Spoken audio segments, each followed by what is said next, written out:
Welcome guys. Today we move to direct and indirect speech. CBSE 10th board examination 2026 expected questions in the chapter direct and indirect speech. आपके पास पिछले वर्षों के जो papers हैं, पिछले वर्षों में जो एग्ज़ाम में पूछे गए क्वेश्चंस हैं डायरेक्ट इनडायरेक्ट के अंतर्गत, उनका एक संकलित एक्सरसाइज तैयार की गई है, जिसको आप गेस्ट पेपर भी कह सकते हो, एक्सपेक्टेड क्वेश्चन भी कह सकते हो इस साल के लिए। तो आपको डायरेक्ट स्पीच में सेंटेंस दिए हैं, आपने उसका इनडायरेक्ट स्पीच में चेंज करना है। Change the following sentences into indirect speech. Change the following sentences into indirect speech. ही sentence number 1, he said to the teacher I can finish my homework within 2 days। 2 दिन के भीतर मैं अपना गृहकार्य पूरा कर सकता हूँ। आई कैन फिनिश। आपको इस सेंटेंस को पहचानना है पहले। आई can finish my homework within 2 days। ये वाक्य है स्टेटमेंट, जिसको हम कहते हैं असर्टिव सेंटेंस। जब आपने ये पहचान लिया तो सेड टू किस में चेंज होगा? टोल्ड में।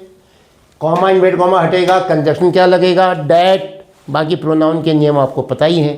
तो क्या कहोगे? He told the teacher that I can finish, मैं समाप्त कर सकता हूँ। आई है first person. Changes according to the subject. Subject कौन है रिपोर्टिंग वर्ब का? ही अपने लिए आई कहेगा, हम उसके लिए क्या कहेंगे? ही कहेंगे। तो आई चेंज हो जाएगा ही में। तो ही कैन फिनिश का क्या हो जाएगा? Could finish. पास्ट टेंस बनेगा इसका, क्योंकि यहाँ पास्ट टेंस आया हुआ है, तो इसलिए ये भी जो है कैन फिनिश का कुड फिनिश हो जाएगा। माई होमवर्क कौन कह रहा है अपने लिए? बोलने वाला, स्पीकर ही है। सब्जेक्ट कह रहा है, तो हम क्या कहेंगे? His homework within 2 days। Within 2 days। तो क्या कहोगे? He told the teacher that he could finish his homework within 2 days। एक बार फिर से बोलो। He told his teacher, he told the teacher,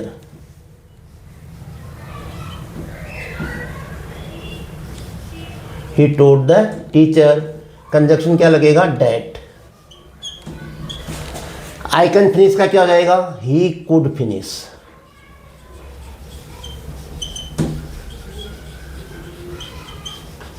my homework का क्या होगा? बोलने वाला ही है तो his homework.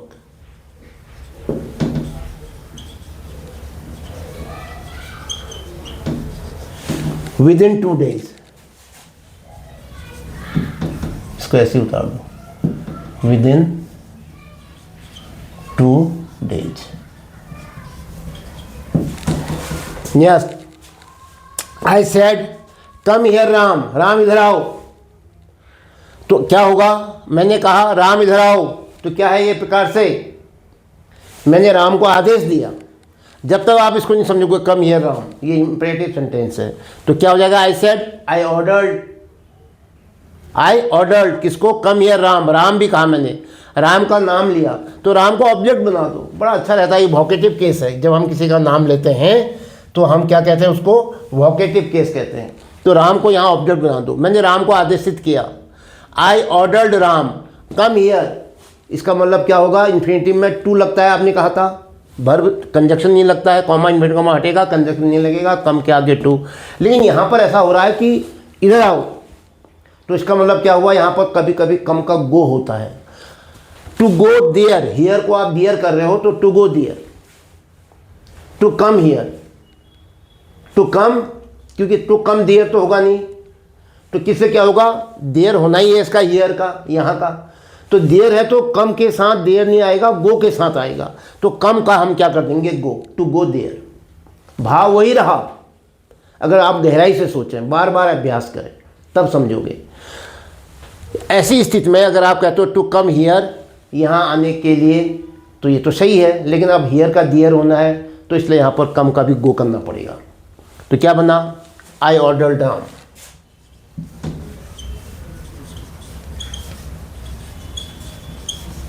I ordered Ram to go there.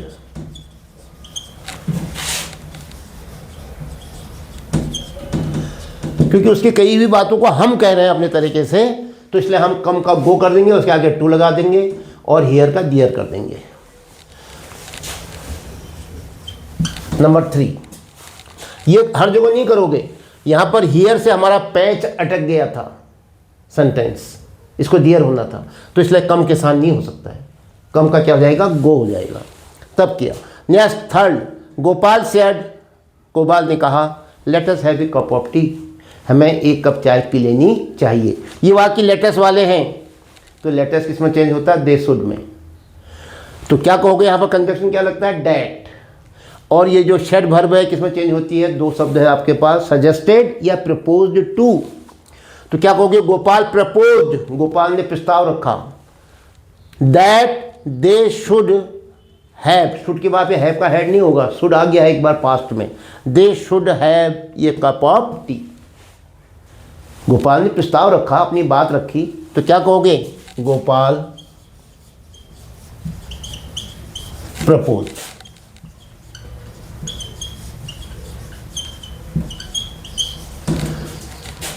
That latest किसमें चेंज होगा, दे शुड में। दे शुड हैव, शुड के बाद हैव ही आएगा, फर्स्ट फॉर्म आएगी, they should have a cup of T, they should have a cup of T. Gopal proposed that they should have a cup of T. Number 4, he said I can do it my self. I can do it my self एक statement है, assertive sentence है, इसलिए क्या होगा यहाँ पर, he said that. ठीक हो गया। अब आई कहता हूँ, आई कौन कहेगा अपने लिए, बोलने वाला, स्पीकर, सब्जेक्ट, तो आई का क्या हो जाएगा, ही। कैन डू का कुड डू, इट का इट ही रहेगा, माई सेल्फ का क्या हो जाएगा, ये कह रहा है अपने लिए माई सेल्फ, तो हम क्या कहेंगे, हिम सेल्फ, क्योंकि उसकी बात को हम अपने तरीके से कह रहे हैं।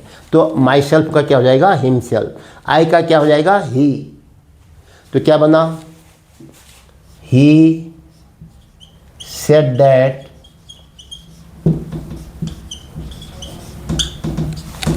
आई कैन डू का क्या हो जाएगा, he could do.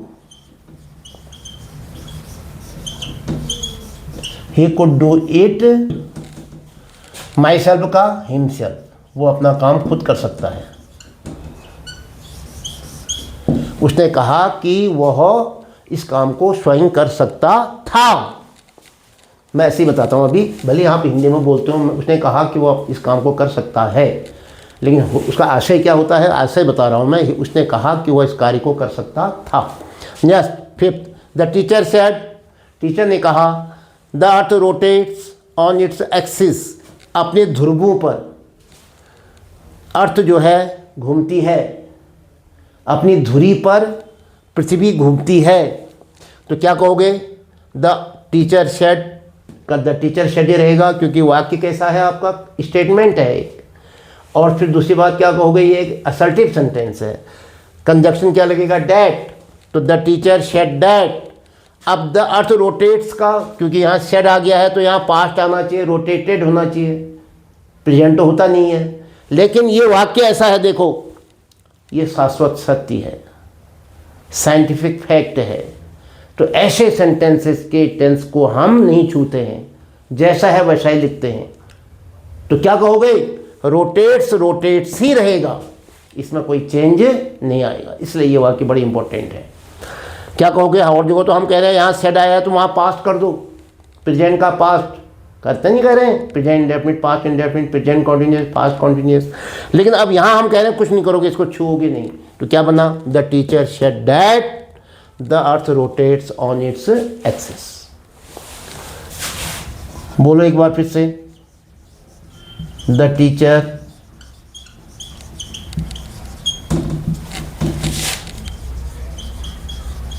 said that the earth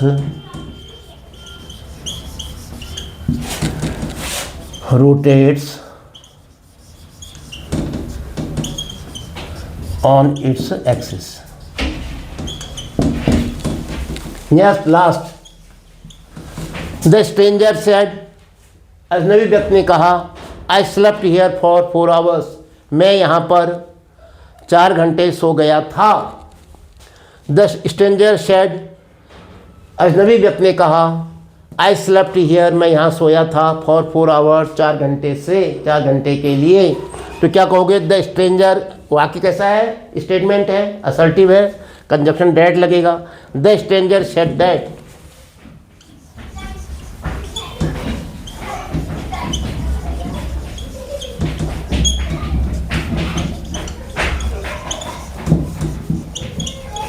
क्या कह रहा है अजनबी व्यक्ति? आई कह रहा है, मैं कह रहा है। कौन कह रहा है? ये द स्ट्रेंजर कह रहा है। First person changes according to the subject. तो उसके लिए क्या आएगा? ही स्लेप्ट, सोया था, पास्ट इंडेफिनिट है, स्लीप का स्लेप्ट होता है, स्लेप्ट का क्या होगा? हैड स्लेप्ट, सो चुका था। लेकिन अब ऐसा होता है, सोना एक प्रक्रिया है, नियम तो ये कहता है कि हैड स्लेप्ट बनाओ, 4 घंटे से सोया हुआ था। तो मैं वही बताता हूँ आपको, नहीं तो स्लेप्ट का स्लेप्ट ही रहता है। चलो मैं आपको वही बताता हूँ। द आई कौन कह रहा है? स्ट्रेंजर कह रहा है, हम क्या कहेंगे उसके लिए? ही कहेंगे। स्लेप्ट सेकंड फॉर्म है, स्लीप का स्लेप्ट क्या? स्लेप्ट का कर देता हूँ मैं, ही हैड स्लेप्ट, कंफ्यूज नहीं कराता हूँ आपको। ही हैड स्लेप्ट, हियर का क्या हो जाएगा? There, for 4 hours, 4 hours. लीजिए, the student, the stranger said that he had slept there for 4 hours, वो वहाँ 4 घंटे सोया था। तो इस प्रकार से आपने देखा आज ये डायरेक्ट स्पीच में जो सेंटेंस दिए हैं पिछले साल के पेपर हैं, उनमें से इनको संकलित कर रखा है। बहुत इंपॉर्टेंट क्वेश्चन है, और उनका आप क्या कर रहे हो? डायरेक्ट का इनडायरेक्ट नरेशन में उनको चेंज कर रहे हो।